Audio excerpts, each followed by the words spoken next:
Hello, and welcome back to my second Doctor era overview with my friend Will Maddox, or MaddoxProductions1. This is part 2 of our overview, where we'll be covering Season 5 and Season 6, which I've combined for a little bit of a more enjoyable viewing and more seamless. If you haven't watched part 1 already, please do watch it, because that will cover the earlier years in Season 4. And when you're done, come back to this one and hope you enjoy. And now I'm going to hand over to Past Me, who will have recorded this. So now let's move on to season 5, our pinnacle of 62. So we only really have one new character initially, and that's Victoria. So you want to talk about Victoria initially first?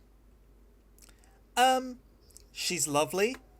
People they really underestimate her. They're like, oh, she's just a screamy damsel who doesn't do much. No. She's way more self-aware than that. Like, she is a bit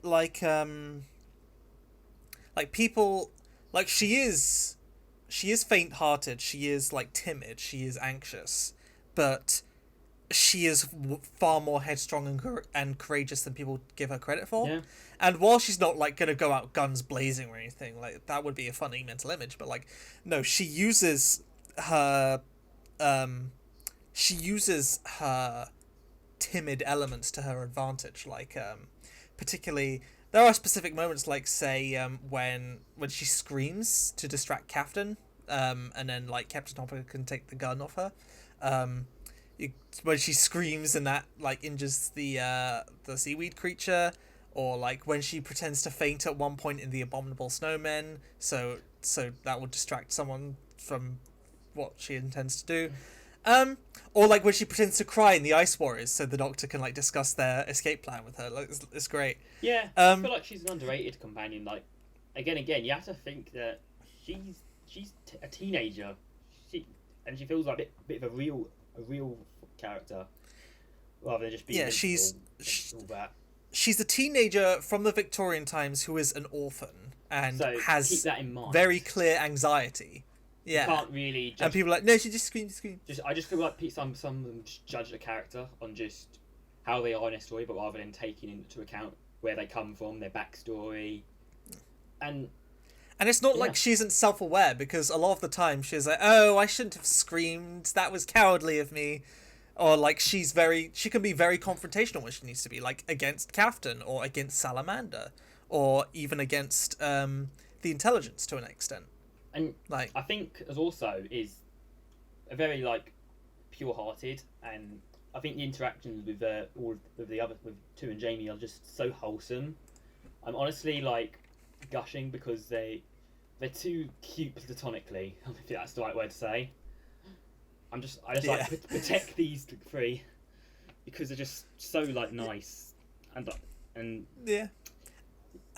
As for Jamie, he's obviously more confident. Yeah. But as for the Doctor, he's gained a more sentimental sheen to him, I dare say. A more personal sheen in season 5, because there's quite a few conflicts in this season that personally relate to him. I mean, we've obviously got that bit in Tomb of the Sidemen where he has that lovely talk with Victoria. But you've also got both the Great Intelligence stories, Abominable Snowman and the Web of Fear, where the Great Intelligence does things that affect the Doctor personally. It takes over the body of someone the Doctor used to know, a close friend of his. That's Padma Sandbafar, so it's true. Or in the Web of Fear, when the Great Intelligence is literally out specifically to get the Doctor. It's brilliant. I think this is the best season for the second Doctor and Troughton's performances overall, because obviously you've got the Enemy of the World in there. You can't really say with that sentence without thinking of Enemy of the World. Yeah, I was about to bring that up. Yeah, it's great. It's got so many gems, lots of 10s out of 10s. And their combined their combined trio dynamic is it's quite lovely, because here's why I say this is what I say about the era having underrated character drama, because it almost feels like the Doctor and Jamie, because even though Jamie and Victoria sort of have chemistry and the Doctor and Jamie sort of have chemistry, it still sort of feels like that the Doctor and Jamie are adoptive parents to Victoria in a way, and they're their own protective little family in a way. Yeah, And I it's definitely very sweet see like that. That's that. another reason why I love them a lot. Okay, so now we've covered those elements. Let's move on to what I know is your favourite story of all time, Tomb of the Cybermen. Lovely, It lovely is that story. I good. love I Tomb love it. Cybermen. I decide. Um, Yeah. it just has this magic about it. It's absolutely just beautiful in in almost every way. There are dodgy elements to it, like Yeah. the doctor's behavior in it is a bit questionable. Like, why don't go in the tomb? I'm going to help you to get in the tomb, but don't go in. Like, it's a bit... And Toberman, that is unfortunate. Yeah, questionable. Yes, but you know, even those elements do have like positives. Like Toberman ends up being like pretty much the savior of the story, and the Doctor, he still has like pretty much endlessly great moments in this story. The Cybermen, this is their best depiction of all time, if you ask me. Like, they have... Agree. Total. They are... And also, part 2... Yeah, is it part 2? Yeah. Like, you shall be like us. You shall become like us. And, like, that's my... It's one of my favourite cliffhangers of all time. Yeah. It's the story that most strongly emphasizes survival as their MO, basically. Like, we will survive, and that's what the Cybermen are, rather than just trying to take over. They want to survive. I feel like they've lost a little and bit it has that. such... Just, they are out for survival. Yeah. It has such strong atmosphere. It's very literally icy. It's creepy. It's so creepy. It's very cold. Pardon the pun. Yeah, Victoria, she gets a great like first showing. Yeah. The like supporting cast, like some of them are like cartoonishly evil, like Klieg and Captain, but Yeah, like they're still compelling nonetheless. They're not bad. They're just yeah. You could say they're weirdly written, but they're not bad. It's a brilliant story. I just find it's because the Cybermen really make this story. If it was another villain, I don't think I'd love it as much. If you get, I'm just getting at. It has that like people call it a base under siege story. It's not really. It's more like an expeditionary exploration story. Yes, and it has. Some people say it's like a twist on Base Under Siege as well, like a reversal. Yeah, and it's a bit like.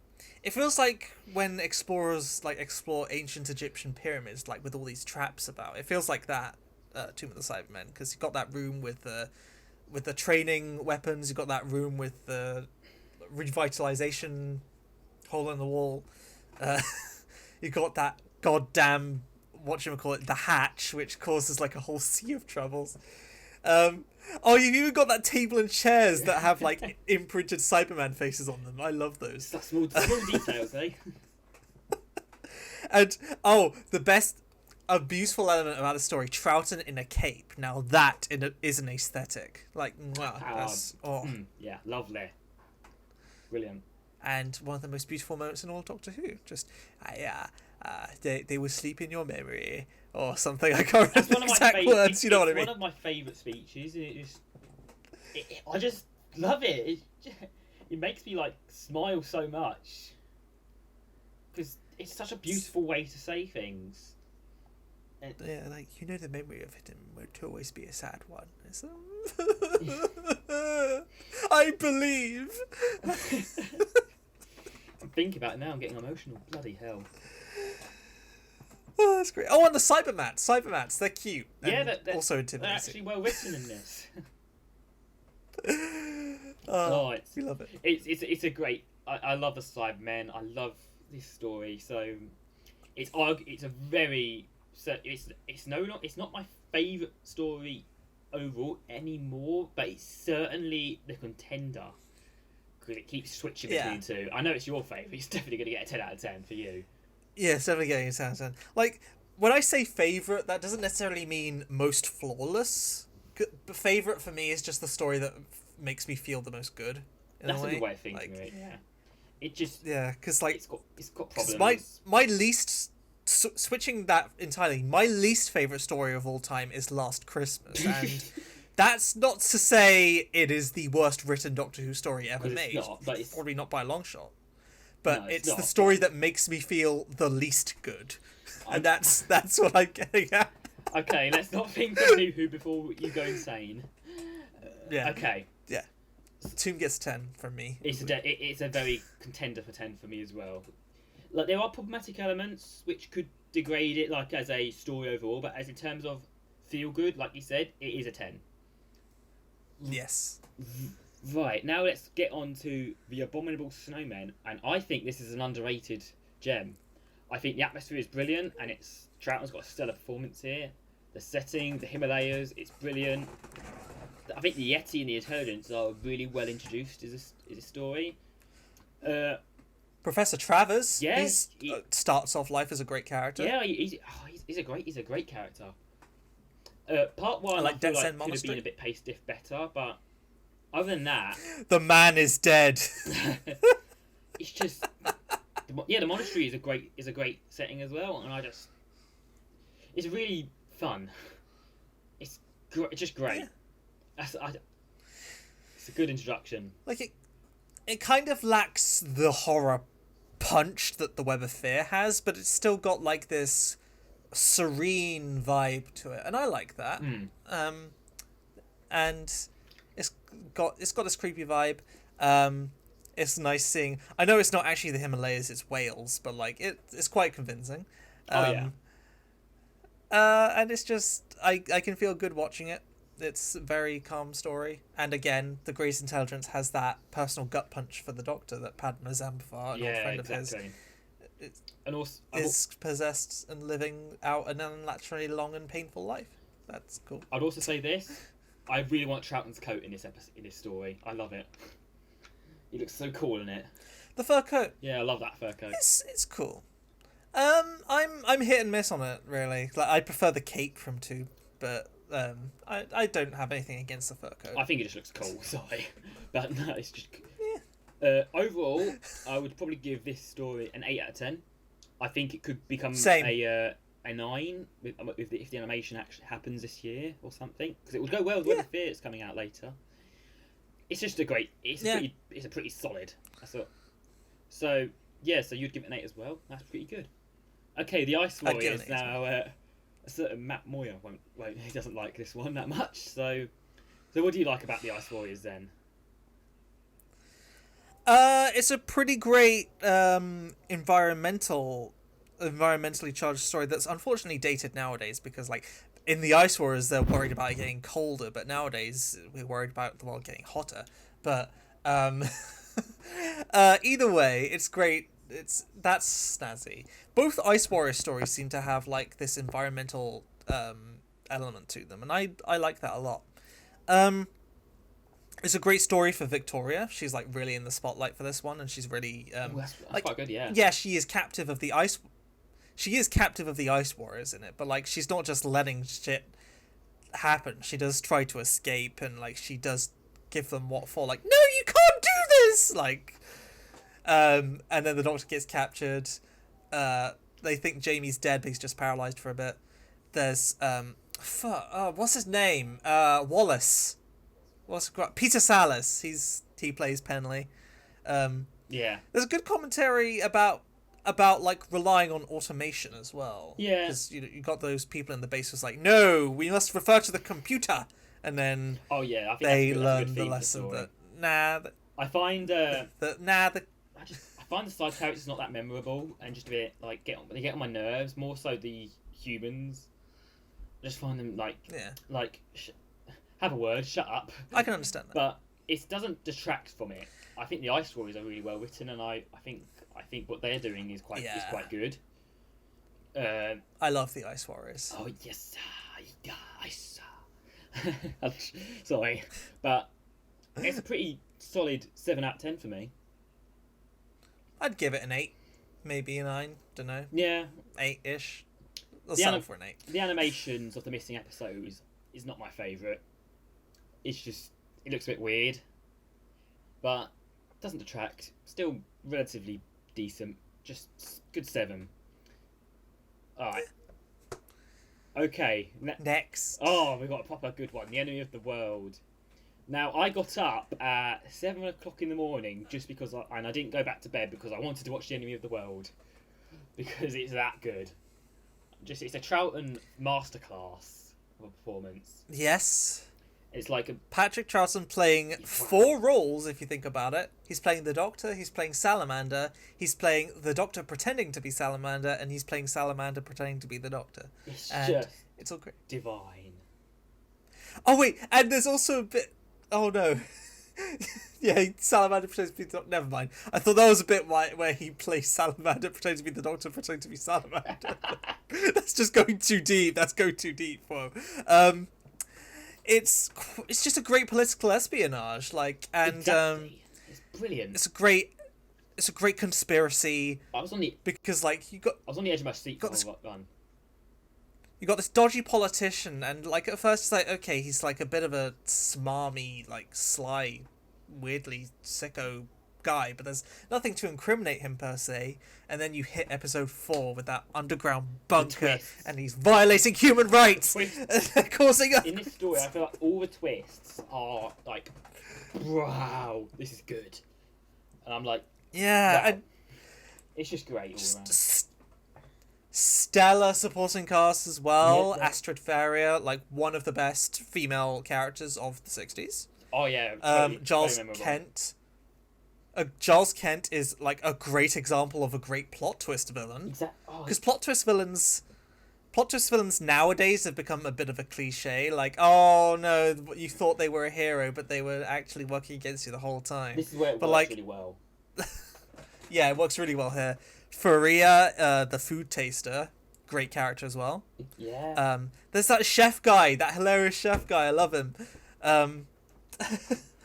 Bruce. Yeah. Donald Bruce? Yeah, just to say Bruce, but I thought his character was really good, and he sort of really had an arc and like starting to believe the Doctor over Salamander. I thought he was a really, really good. He was probably maybe a standout supporting character. Yeah. He's up there. But then we have Raymond Salamander himself. Yeah. Just a slimy little man. But I'm like, it's I hate you. It's so believable that like people could like him though, and how he could have political sway because Patrick Troughton just has such charisma and such range, and it's delicious. Just to note as well, it's quite weird to feel like this story it was set in the future when it was broadcast, but now it's in the past for us. Just a bit strange. Yeah. So it's a 10 out of 10 story. There's no denying it's a masterclass. Like, yeah, it's just so good. I it's one of my favourites. Brilliant, brilliant, brilliant. Now we move on to another amazing one. We have the Web of Fear. Oh, it's the so Great good. Intelligence returns into the London Underground, and it's spooky as hell. And I love it. It's so tense. I'm like, wow. And it's just so good. Everything just works so well. I feel like there's no problems. Like, it's the least problematic. Is that the right way to say it? It's like the most flawless story in the Troughton era, and it's arguably my favourite because just so I'm fixated on it. Even when even with the missing episode, I did find a pretty decent animation on YouTube for it. It's top tier Doctor Who. More like this, please. The intelligence and the Yeti were really good, and we also introduced the Brig as the Colonel. The Great Intelligence and the Yeti have seen like a significant improvement. Because like they're fine in the Abominable Snowmen, but like they're way more intimidating. They're better written. Spooky. Yeah. Another like 5-star supporting cast. You got Anne Travers. Professor Travers comes back. You got the Colonel Brigadier. Yeah. He makes a great first, and like the Brigadier, he gets Flanderized later on. He just starts becoming like a stuffy. Oh, I don't believe anything. He's a lot less closed-minded than he was in the later part. Yeah, in the Web of Fear, he's like very open-minded, so if we rescue that craft, it's like and keeps. It's just brilliant. So. Chorley, Evans, like great characters as well. And like it's also like a whodunit in a way because like someone is a traitor among the cast. They're all like, and it's I think that's a great element of it, and I'm just like, who is this? Who's that? Who's that? Yeah, it makes you like doubt everyone, and that's great. Jamie and Victoria, they've got some great they're stuff really as good well, in this. because the Doctor goes missing for like a bit of the story because Troughton goes on holiday, but like we don't know that. Something also, you got to really appreciate how good the production quality is in this story. I feel like it's arguably the best because they weren't allowed to use the actual underground tunnels. They actually almost got sued for being that good.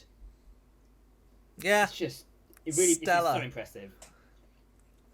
Easy 10 out of 10. I'd give it an 11 if I could. I give it a 10 out of 10 as well. Brilliant. It's lovely. So let's move on to the final part of the greatest 60s trilogy of all time, Fury from the Deep. Another stellar one dripping in atmosphere. Yes. Another kind of silly concept for a villain, but it's played so atmospherically well. It's beautiful. Another 5-star cast, because you've got like the Harrises, like one of the best straight couples Doctor Who has ever had. Yeah, that's surprisingly good. I was really impressed by it because I hadn't watched it. I only just recently watched it because I got the animation sorted out. And I was like, this is really good. What have I've missed out on this? And I feel like this is one of Victoria's best stories because yes, it's a love letter to her character that like I cried at the end. Yeah, it firmly addresses that like all of her weaknesses, quote unquote, are actually her strengths. Because they're like, Victoria's so screamy. Oh, you think she's screamy, do you? Well, she's gonna scream her way out of the show, and she's gonna defeat the villain while doing it. That's what you get. Stop sleeping. Stop sleeping on the character. And just got some really great horror moments. You know, with Ochre Quill and gassing poor Maggie Harris. And you got like, it is a base under siege, and so you've got like a really stubborn base leader to complete that. Like, it's like, no, you just want to take my job. But it's great to see him break down. Just well written. It's just really well crafted. We get a helicopter scene. Oh, I love that. Enemy of the World. Brilliant. Enemy of the World and The Invasion have helicopter scenes as well, and you know, so does this. So like, how can the Troughton era just is the best? Because can you name any other era that has 3 helicopter scenes? So should we talk about how the animation is? So I don't think it's the worst. I think the art style and the designs are pretty nice and fun. I quite like that part, but just the arms. I hate the arms. Yeah, they just look so like, stylistic. They just look so weird. I talked about this on my Universal's video, like the animations of Who. It's mixed. Like stylistically, it's fine, but the lip syncing is terrible, and they have like noodle arms, and it's weird. But other than that, I think the art style's fun and it's pretty decent. But I think it could. I know it's only just come out, but I would like to see a revisiting of it, just like sort of fix it like they did with Power. I think that'd just be like just fix the syncing. Maybe sort the noodles out. But other than that, very stellar. It's not as strong as The Enemy and the Web of Fear, but it's an easy 9 out of 10. I'd give it a 10 because it's your favourite trilogy of all time. Yeah, season 5 is home to my favourite ever story and my favourite ever trilogy of stories, and my favourite ever Doctor. And it's just This is a top tier season, and one of the best companion departures to boot. Yeah. If a departure can make me cry, which doesn't actually happen that much, I'm just looking at it like, wow. It feels so relevant as well, because she leaves, like, some companions leave because, they're forced to, like, they wanted to stay, but, it was 2 star-crossed lovers were separated, how tragic. Oh, God. Or they die horribly. Stop thinking me of New Who. But Victoria... It just shows... Victoria leaves... Yeah. Victoria leaves for mental health reasons, and that's, like, really impactful and like relevant in this current day and age. Like that's it's more. I feel like it's aged really well. It just shows that some companions aren't cut out for the Doctor's life. Like Jamie, he's clearly he likes the adventure. He loves this life, but you could tell as much as Victoria loved the two of them, she's not fit for this. this kind of life. The constant moving around. She needed like security and grounding, and I think that just really well. And I just if I know it's just a brilliant departure, and I just love it. All she craves is family, and while the Doctor she craves family and stability, and while the Doctor and Jamie give her one of that, they don't give her the other, and she has to have the painful decision to leave them. And that's quite an emotional moment. And just to see, especially Jamie, getting really upset over it, just makes it even more gut punching. Yeah, and I'm just I agree. That's so sad, but a very strong story overall, and it's good. It's really good. So that concludes that. So now on to the final of season 5. We have The Wheel in Space. Now, Wheel in Space is a funny one. It's certainly the weakest 67 story, and the voices feel a bit off for some reason. Their plan is a bit silly, and they don't come into it towards the end, but I feel like it's not the Cybermen that makes this story like Tomb of the Cybermen does. It's the side characters. I think the side characters are utter brilliant. And we used Zoe in this story as well, and I think the setting is really good. But it's just it's a bit of a silly one again, but it's not bad. As it is the weakest of season 5, but that's not saying much because it's still pretty great. Good. It has got some great characters. It's got Gemma Corwin.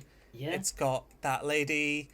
It's got that guy who's all brain and no heart. Oh yeah, there's a character called Jarvis as well. Oh, that's the guy who goes all brain and no heart. I remember now.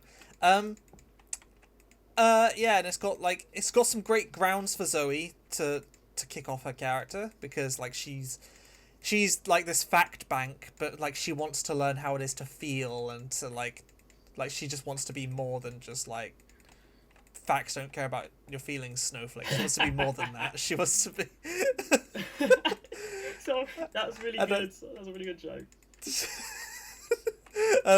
Credit to Lord Slough for that one. But it's great grounds for her to start off. The Cybermen's plan, it's very convoluted and it's almost essentially like a stab in the dark, because what was to stop the humans from just blowing up that shuttle if the Doctor and Jamie weren't on it? But still, I like them. I'll never say no to more Cybermats. No, yeah, it's still a 6.5 pushing a 7 out of 10 story. I feel like it could have it could get away with being maybe a part or two shorter. It doesn't drag, but it could get away with better pacing. Yeah, I'd give it a 7 purely for the sexual air supply. So that concludes season 5. So now let's get on to season 6. So first of all, we have new companion Zoe. Do you want to give your thoughts overall first? I like Zoe. I don't like her as much as Victoria, but she's a fun, great character who changes the dynamic of the TARDIS crew significantly. Because in season 4, it's like this mysterious, almost kind of disconnected ensemble. In season 5, it's more this more tightly knitted, sentimental foster family in a sense. Yeah. But in season 6, it's like these 3 little kids just poking fun at each other, running around the universe and trying to one up each other. Yeah. I feel like and it's her hyper-intelligence and rivalry of the Doctor's intelligence is actually really clever. And unlike in some instances, more in the Hartnell era, where they have super intelligent companions, I feel like they're underutilized. But I don't feel like this is there's still moments where it's not as utilized as I think it could be, but it's still relatively. They know it's there. They forget. Just a decent, a good, not the best. Probably my third favourite actually of the second Doctor companions. They're all pretty damn good. She's up there. She's fun. She has a few yas bitch slay moments where she blows up computers with her brain and stuff. Yeah. And destroys a cyber fleet with just a handful of calculations. That's great. Badass. The Doctor, he's taken a more he's taken a more comedic shift. Like season 4 is mystery, season 5 is personality, like more personal, and then season 6 is just out like there, balls to the wall comedy. He's more relaxed and just having a good time. Yeah, and that's great to see. And Jamie's just great as always, and the gay subtext is at peak here. Yeah, in season you really 6 start to feel it. So much... And I feel like the character moments are really strong in season 6 with our main crew as well. So now let's get into the stories overall. So we start off with the Dominators. I don't find this story bad. I don't find it good though. It's like in that that area between average and okay. I find it drags a little bit. It is the main cast though. The main cast saves it from being considered low. Yeah, it is the worst story so far. Yeah, I find the Dominators themselves are pretty annoying. Like especially those two, they keep just being stupid with each other, and just yeah. I don't get annoyed at it, but it's a 5. It's a 5 only. That's all it is. It's another very brainless story where like 62 has this a lot. It has this disdain for pacifism. Like the original Dalek story has. It's like don't be pacifism is cowardly. You have to fight back. And like a few other stories have that, it's like that post World War II sort of energy, like you've got to fight for our rights kind of stuff. That's not necessarily a bad thing, but like in the Dominators, it is so one-dimensional. It is so like, you can definitely. Oh, look at how lazy this. I can't find. Look how lazy this. Like in the sillier stories and earlier on, it kind of feels a bit like that, but I don't feel like it works for this story. Overall, yeah, you got like, haha, pacifism is bad. Look how lazy everyone is, and then they just get overthrown. I'm just glad that. And then the Dominators. Good moments between Jamie and Zoe. Because other than if it didn't, they are the best part of the story. They are the one unironic. Yeah, they're the one unironic saving grace of the story, because there are other ironic saving graces like the Quarks and how terrible they are, but that's not saying much. But yeah, I give it a 6. Yeah, that's purely because of our leads. Yeah, it's a 5 for me, but it only gets that for it'll be a 3 if the side cast weren't as forgettable and the main cast weren't as good as they were. Okay, now let's get on to if it were like a Six and Perry story, it would be like, oh no. Yeah, it'd be down there. Okay, now on a good one, a really good one. We have the Mind Robber. I think this is more creative than any other 62 story. I think it's really clever. It's really fun. It's quite relaxed. You can't have a bad time on this. The main cast are really, really good. There's brilliant moments. Fake Jamie is actually quite fun, and I think it's very clever how they incorporated it, because Fraser Hines had chickenpox and he needed a week off to get over it. So I thought their way working that was quite good. Worked really well. It's a 10 out of 10 for me, but it's not a Web of Fear Enemy of the World level 10 out of 10. It's like 10 out of 10, but nearly a 9.5. It's just got that. It just managed to make that 10. That's valid. I really love the Mind Robber. It is just boundlessly creative and like a love letter to the idea of fiction in general. Yeah. It's very abstract and like very just like doesn't care about logic today. It's just I just want to have fun, and that's very admirable. Like you got part 1 is just creepy as hell. Oh but yeah, also exactly. Funny. And then parts 2 through 5 are just funny. But but like you got loads of public domain characters who make an appearance. They should do like an updated version. Like they should make like a sequel, but with characters who are copyrighted. So like, just get Spider-Man in. That'd be interesting. Sure. Yeah, it's great to just watch the Doctor, Jamie, and Zoe like interact with these fictional elements and like combat them. It's very creative, brilliant stuff. And it's another instance where the villain is out to personally get the Doctor because he's like, Yeah. I brought you here so you can take over. Oh, great. So I imagine it's a 10 out of 10 for you. Yeah, 10 out of 10. Right, so now let's get on to our final 60s Cybermen story. We have the invasion. Talk about the invasion.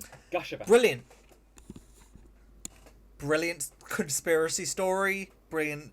It's got this brilliant, like, grungy vibe about it. Like, as soon as the TARDIS lands, basically, it almost feels like the Dr. Jamie and Zoe are immediately fugitives on the run. It's like, really, the vibe is like, wow. You got Tobias Vaughan. Yeah. Brilliant villain. Brilliantly charismatic. People sleep on his character. He feels like the 60s version of the Rise of Cybermen John Lumick, but better written, in my opinion. Oh, yeah. And Kevin Stoney is just brilliant. treat. Brilliant stuff. Paga. That's great. Tobias Vaughan, he's like such a captivating character. Like he's almost like the Steve Jobs of the 60s because he has like multiple bases and he has like these portable transistor radios which he's just selling for dirty cheap. I find the idea of what is it? International Electromatics is the company. I find that a really International Electromatics. very clever idea, and it's a really like in the 60s as well. Creepier ideas and conspiracies to infiltrate the world through like little devices. I think a good version, like not necessarily a rehash, copy and paste, but like another like plot point, like using like technology to infiltrate. I think that could work really well in a future episode. Yeah. Unit. Yep. This is their first proper story, and the Brigadier comes back. Yes, he's actually the Brig now. He's wonderful, and Unit make a great force in this story. Zoe becomes an Instagram thought for a bit because she's friends with Isabel Watkins. I call Isabel Watkins an Instagram thought because that's probably what she would be like in this day and age. But yeah, it's great. Cybermen in the sewers, wonderful image. It's a Cyberman story where the Cybermen sort of take a back seat. Like all the Cybermen stories have this different dynamic for the Cybermen. They all feel like their own story. It's not just because it's not just Cybermen are back, they're doing the same shtick again. It's like 10th Planet, they're invading Moon Base. It's more like a secretive like infiltration. Tomb, they're just trying to survive. Wheel in Space, that's the thing. But then the invasion is like they're invading again, but it's like a partnership, and they're the lackeys who like eventually overthrow Tobias Vaughan. It's probably why I love 60s Cybermen so much, because all their stories feel unique and really different from each other. Yeah. Oh, yeah. Like having more Cybermen would have been nice, but I'm not gonna. It doesn't downplay the story. They're all still brilliant, and that iconic scene of them emerging from the sewers and in front of the St. Paul's. Brilliant stuff. So iconic. Yeah. I wonder if there's anything else to say about the invasion. I mean, for an 8-parter, it flies by. Oh, I totally. will never understand people. I will never understand people who say it drags. It like, what the hell are you on doesn't. about? Like, even the animation for 2006, it's brilliant. I think it's actually better than some of the recent ones. Yeah, I like the animation. It's good. What is everyone saying about this? Overall, 9.5. Could get 10. 10. It pushes a 10. I give it an immediate 10. So now let's Stella. go on to the Crotons. I thought it was pretty good. It's not a standout. It's not, well, coming after the invasion, it's not going to be as good. But it's a standout for Zoe. There are good ideas that I thought were quite executed well. It was just nothing special. Just a fun story, quite relaxed. That's all I'd say about it, really. Just relaxed and fun. It's another one of those, because for the majority of the Troughton era, the dynamic is like the Second Doctor and Jamie, like they're a duo, and then like either Victoria or Zoe, they're off doing their own thing, inspiring a revolution or being captured or something. But there is that occasional story thrown in where the focus is shifted to like Jamie's on the side, and then the Doctor has to have a double act with Victoria. Like that's what happens in the Ice Warriors, and the Crotons is an example where Jamie's off to the side while the Doctor and Zoe are like having a comedic double act. Yeah. being at the front and center. And I think the quotas are quite nice design as well. yeah, they look a bit dumb Yeah, they look- because they have dresses, but like that's cute. It's just 7 out of 10. Pretty solid. Nothing special though. Yeah, I'd give it like a 7 or an 8. Yeah, that's fair. Because last time I watched it, I just loved it even more because it's just such a fun watch. I would probably appreciate it more on the next time round, but still fun. That's all it really is. When I think of Crotons, I just think fun. And they ruined the Doctor's favourite umbrella, and this time it's personal. Right. So Seeds of Death. I feel like the Ice Warriors are written better. The setting and the ideas I thought were quite good going for it. The plot wasn't the best, and the pacing was a bit off in areas, and the rocket science is really distractingly wrong for someone who understands all of that. Like you're not going to bring a giant rocket on all the way out there. It's just it's a decent Ice Warrior story, but it's just a case of nothing special.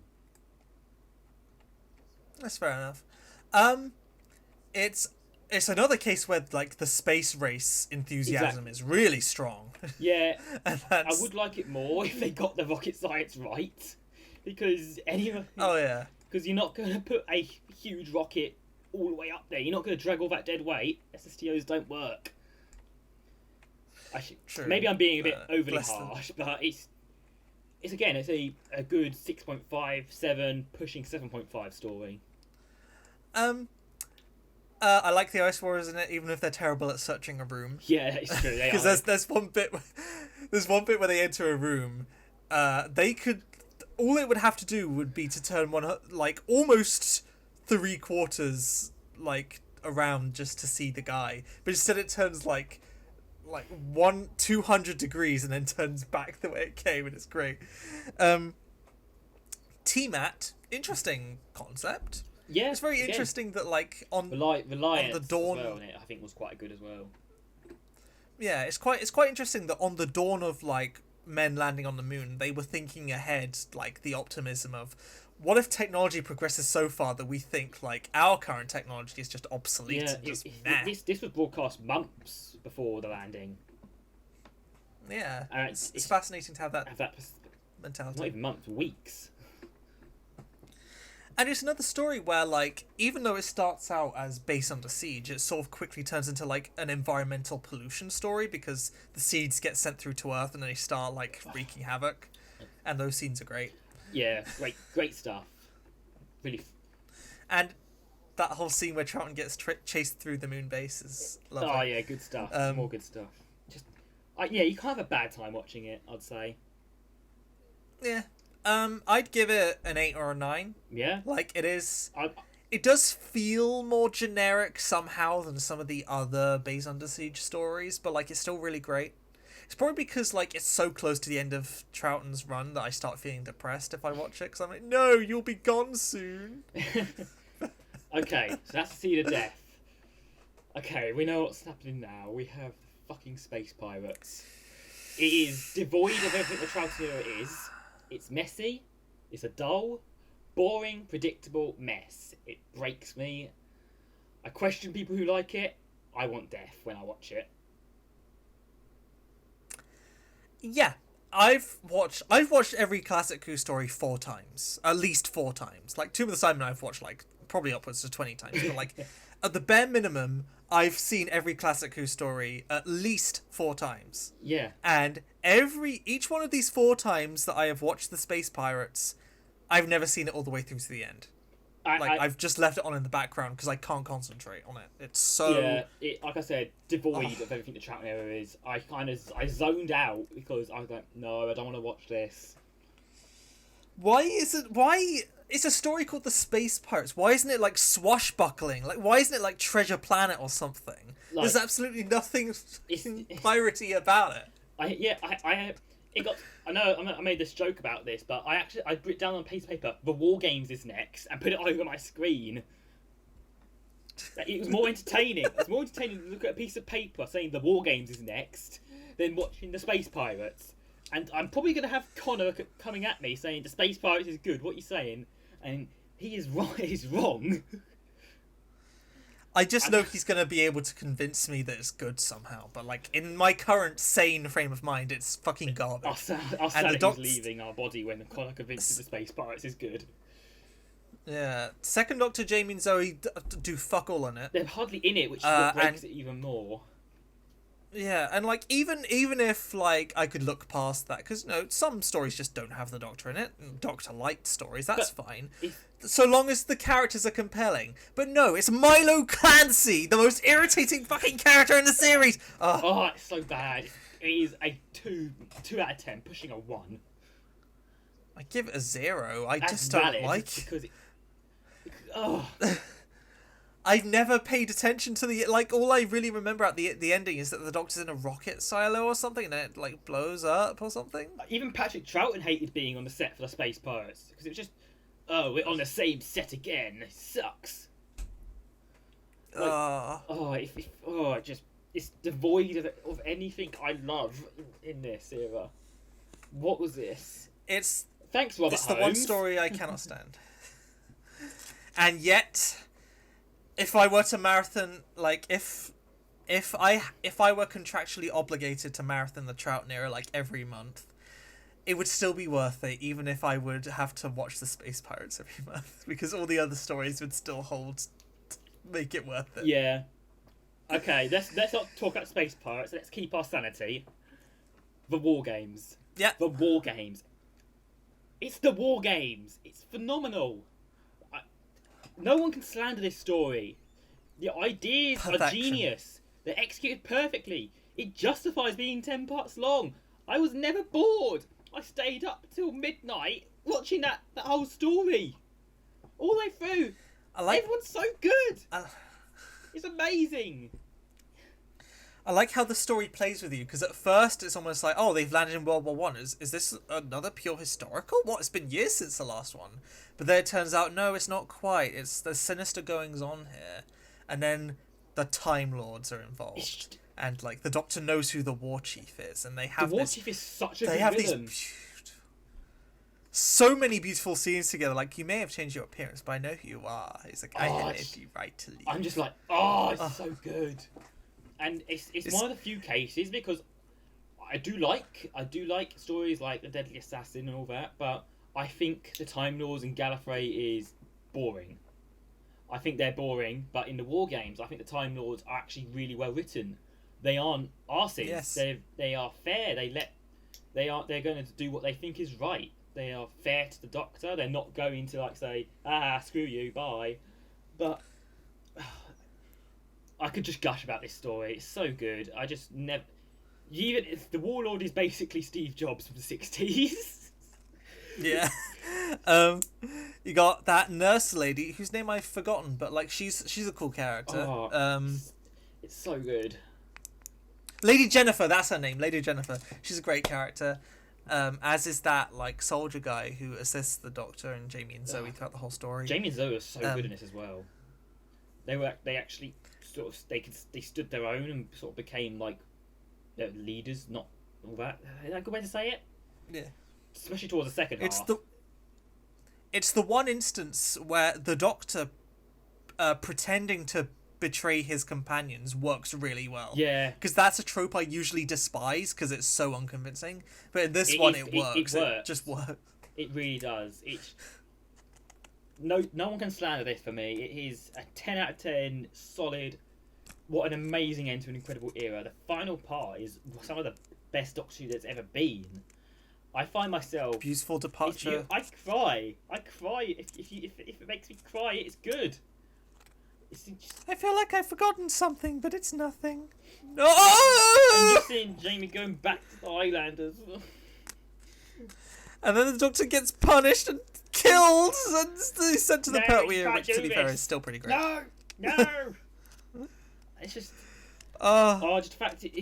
Honestly, I have this headcanon. If the Time Lords didn't interfere, make him regenerate, the second Doctor would never die. Yeah, probably. Maybe he would have survived if he hadn't started off his defense with the Quarks. Maybe they would have just let him go if he just said, the Daleks. It's like, okay, fine. Oh, it's just so good. Okay, Lovely. season 5, go. Wheel in Space, but that's still a 7, so whatever. Ice Warriors, Abominable Snowmen, Fury from the Deep, The Web of Fear, The Enemy of the World, The Two Sidemen. And it's very tightly stacked. Yeah, it's pretty good. Yeah, Wheel in Space, Ice Warriors, Vulnerable Snowmen, Fury from the Deep, Enemy of the World, Tomb of the Sidemen, Web of Fear. Relatively similar. Because, and again, especially the top two, Web of Fear and Tomb of the Sidemen keep fluctuating. Depends which one I watch afterwards. Yeah. Right now, Web of Fear holds an edge because I just find it a little bit less problematic. So I just, even though I find myself more like having a good time watching it, I'm just talking about which ones I can enjoy, because I don't think I can watch Web of Fear as often as I could watch Tomb. Valid.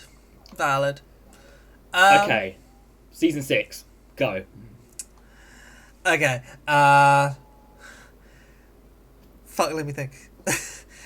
Dominators. Let's just stop. Dominators, Crotons, Seeds of Death, Invasion, War Games, The Mind Robber. And we don't talk about the other one. Yeah, burn that one. Burn it. Then, Dominators, Seeds of Death, Crotons, The Invasion, The Mind Robber, War Games. That's my ranking. Hell yeah. But that's a ranking. I do love them loads. I love all of the top tiered ones. That's a ranking of all 20 Troughton stories. There totally isn't 21. Okay, let's have a top 5 Troughton stories overall. I wrote this down in a video somewhere. Mind Robber. Yeah, you did. Mind Robber. Power of the Daleks. Web of Fear, Enemy of the World, Tomb of the Sidemen. Okay. The War Games. No, actually, I'm changing that up. Macroterra, War Games, Enemy of the World, Tomb of the Sidemen, Web of Fear. That's my top 5. Hell yeah. Power nearly gets in. And, yeah. It's just there's so many. There's just so many 10s out of 10s. It's hard to narrow it down. I'm just going down to ones of personal enjoyment. Yeah. If I were to cover the ones that are either a 9 or a 10 out of 10, that would mean Power. Let's include the Moon Base. Why not? Macroterra, Faceless Ones, Eve of the Daleks, Tomb of the Cybermen, almost Abominable Snowmen, Enemy of the World, Web of Fear, Fury from the Deep, The Mind Robber, The Invasion, the War Games. That's all the 9s or 10s. There's just gem after gem after gem. So, do you want to have any more closing thoughts on the Second Doctor's era?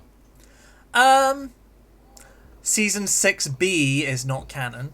This is very true. I want to make a video on Universal's about that sometime. That'd be great. Other than that, no, unless you want to talk about his multi-Doctor appearances, but they're not really in his era, so.